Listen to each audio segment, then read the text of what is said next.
Baik, assalamualaikum warahmatullahi wabarakatuh. Kenalkan, nama saya Wiwit Febriansyah dari kelas S1 TE06A dengan NIM 22111070031.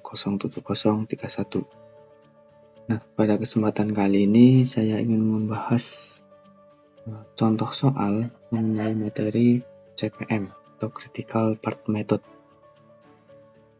Nah, apa sih itu CPM? CPM merupakan sebuah metode yang mengidentifikasi urutan aktivitas penting untuk menyelesaikan suatu proyek dengan tepat waktu.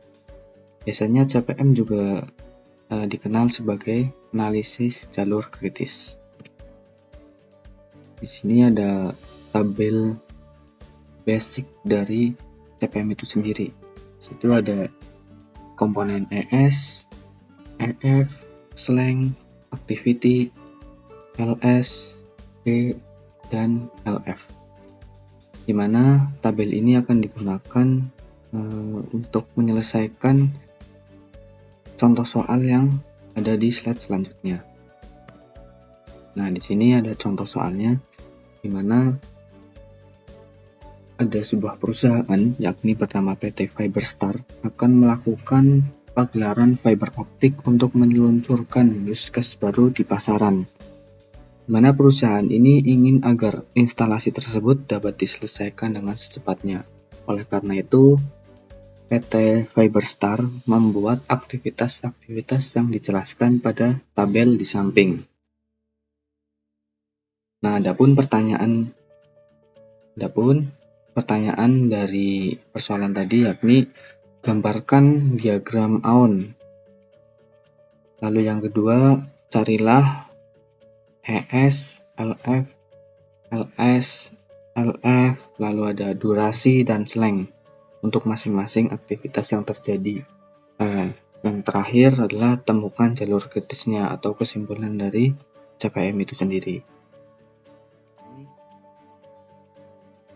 Yang pertama adalah membuat diagram Aon dari tabel yang ada di soal, di mana di tabel ada aktivitas A, B, C sampai dengan H. Lalu ada predecessor, di mana predecessor ini adalah suatu kegiatan yang harus diselesaikan terlebih dahulu sebelum melakukan aktivitas selanjutnya.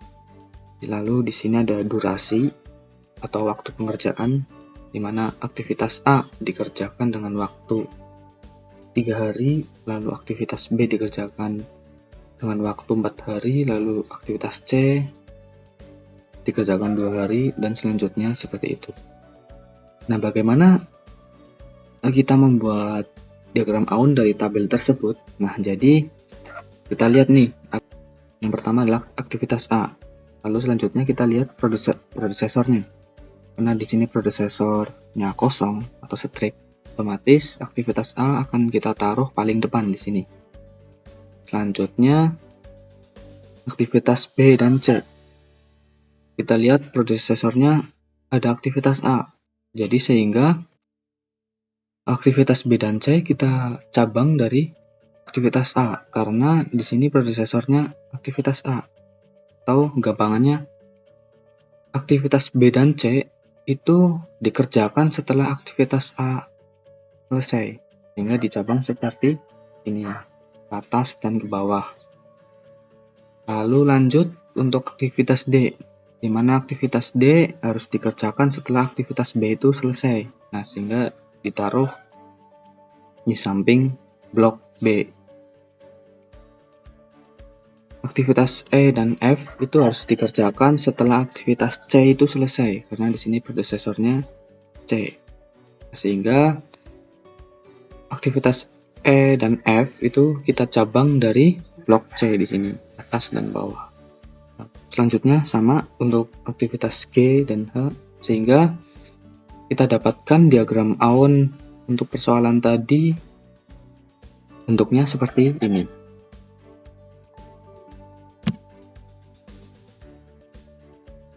Lanjut untuk persoalan yang kedua, yakni mencari EF. Sebelum itu, dari diagram Aon tadi kita buat menjadi tabel seperti ini, tabel basic CPM, di mana untuk aktivitas-aktivitas tersebut dimasukkan ke bagian activity. Lalu yang durasi waktu itu ditaruh di kolom D di sini, sehingga bentukannya seperti ini. Untuk mencari EF, secara otomatis nilai ES itu udah pasti diketahui. Nah, bagaimana cara ngitungnya? Jadi rumusnya adalah menjumlahkan antara nilai LF dengan ES seperti itu, sehingga ketemu nilai EF. Contoh di sini untuk di blok A ya. Di sini ada durasi waktunya ada D atau D itu bernilai 3. Lalu selanjutnya ES itu 0. Sehingga 3 ditambah 0 sama dengan 3. Nah, nanti taruh di kolom EF seperti ini. Nah, selanjutnya nilai EF tadi itu kita lempar ke cabangnya. Di sini kan ada cabang blok A itu ada blok B dan C. Nah, 3 tersebut dijadikan nilai ES di blok selanjutnya. Nah, caranya sama. Itu menjumlahkan antara D dan ES. Nah, di sini kan ada 4 dan 3. Nah, di sini kan berarti otomatis ditambahkan 4 ditambah 3 sama dengan 7 untuk di blok B. Selanjutnya di blok C 2 ditambah 3 sama dengan 5. Nah, selanjutnya sama. Nanti nilai EF yang ada di blok B akan dilempar ke blok D untuk dijadikan nilai ES. Dan selanjutnya sama. Nah, untuk bagian ini nih, ini kan ada cabang ya dari 2 blok ke 1 blok. Ini contoh nih ada di blok D sama blok E. Nah, bagaimana menentukan nilai ES yang ada di blok E karena di sini kan perhitungannya maju ya. Nah, sehingga yang dipilih adalah nilai EF yang paling besar antara D dan E. Di sini kan ada 12 sama 6. Otomatis yang dipilih adalah 12 karena 12 lebih besar dari 6. Seperti itu. Nah, selanjutnya sama untuk bagian H juga sama. Pilihlah EF yang paling besar antara blok G dan F sehingga dipilih 16. Seperti itu. Sehingga untuk nilai EF dan ES itu kita udah dapatkan nih dari setiap aktivitas tersebut. Nah, selanjutnya kita mencari LF. Nah, ketika kita mencari LF, otomatis nilai LS akan diketahui juga sama yang seperti tadi. Bedanya di sini LF dan LS atau bagian tabel bawah, bagian bawah. Di sini mencari LS mohon maaf, itu pengurangan antara LF dengan D. Nah, di sini kan untuk H itu kan belum ada LF-nya, jadi kita turunkan 19 ini ke bawah. Nah, 19 ini diturunkan ke bawah sini untuk dijadikan nilai LF. Sehingga nantinya 19 dikurangi 3 itu 16 ditaruh di kolom LS. Seperti ini. Nah, nilai 16 ini akan dijadikan nilai LF di cabangnya. Nah, di sini ada G ya. G di sini untuk nilai LF kita ngambil dari 16 tadi, sehingga 16 dikurangi 4 sama dengan 12 ditaruh di kolom LS. Nah, sama untuk blok F juga sama, yakni 16 dikurangi 2 sama dengan 14, yang nanti hasilnya akan dijadikan ke nilai LF di blok cabang selanjutnya.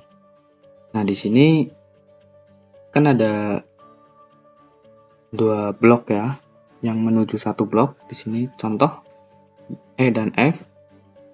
Di sini menuju blok C. Nah, bagaimana cara nentuin nilai LF yang digunakan? Karena di sini kan perhitungannya mundur ya, dari perhitungan dari aktivitas H terlebih dahulu sampai nanti aktivitas A. Nah, yang kita pilih adalah nilai yang paling kecil. Nah, contoh di sini di blok E dan F itu ada nilai 11 dan 14. Maka yang kita pilih adalah nilai 11 karena 11 lebih kecil dari 14. Sehingga nilai LF yang ada di blok C itu kita pilih yakni 11. Nah, sama untuk di aktivitas A atau blok A, kita di sini ada dua cabang nih dari B dan C. Nah, sehingga kita pilih juga yang paling kecil itu yang mana? Karena di sini yang di blok C itu 9, lalu yang di blok B itu 3, sehingga otomatis yang kita pilih adalah yang paling kecil, yakni 3 untuk di blok A. Nah, seperti itu perhitungannya. Jadi, nilai LF dan LS kita udah ketemu. Selanjutnya kita mencari jalur kritisnya atau kesimpulan dari CPM-nya.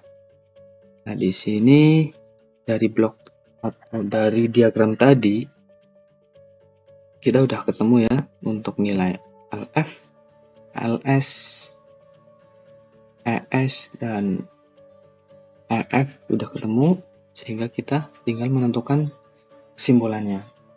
Tapi sebelum itu, untuk bagian depan di sini kita perhatikan terlebih dahulu bagian depan seluruh blok. Nantinya dari yang di depan ini akan kita kurangkan ya. Contoh nih, di blok A 0 dikurangi 0, maka hasilnya 0, ditaruh di kolom slang atau di tengah sini nih, di tengah sini. Lalu yang B juga sama, 3 dikurangi 3 sama dengan 0. Lalu yang di C 9 dikurangi 3 itu sama dengan 6, nanti ditaruh di sini juga, yakni selanjutnya sama dikurangin semua. Nah, sehingga kita ketemu nih seluruhnya untuk nilai slangnya, yakni di blok A 0, di blok B 0, blok C 6, blok D 0, di blok E 6, di F 7, dan yang di G 0, 0. Nah, dari sini kita dapat menyimpulkan CPM-nya. Untuk menentukan kesimpulan CPM, yakni kita harus melihat nilai slang yang bernilai 0. Nah, di sini kan udah ada nih, ada beberapa blok yang hasil pengurangannya adalah 0. Contoh nih, blok A hasilnya 0, di blok B hasilnya 0, blok D 0, G 0, di blok H juga 0. Sehingga yang dipilih tadi adalah blok-blok ini tadi yang nilai pengurangannya adalah 0. Sehingga kita dapatkan nih blok-blok apa aja yang memenuhi syarat, yakni di blok A, blok B, blok D, blok G, dan H. Nah, kita lihat juga dari tabel persoalan tadi, di mana blok A itu membutuhkan waktu pengerjaan 3 hari, blok B 4 hari, blok D aktivitas D 5 hari, aktivitas G 4 hari, aktivitas H 3 hari. Sehingga dari nilai ini tadi kita jumlahkan sehingga ketemu 19. Sehingga kita dapat simpulkan bahwasannya untuk perusahaan ini membutuhkan waktu 19 hari pengerjaan. Seperti itu. Jadi, itulah tadi pembahasan mengenai contoh soal materi CPM atau Critical Path Method. Selebihnya, mohon maaf kalau ada banyak kekurangan ataupun kesalahan pengucapan. Saya mohon maaf. Itu saja dari saya. Terima kasih. Wabillahi taufiq wal hidayah. Assalamualaikum warahmatullahi wabarakatuh.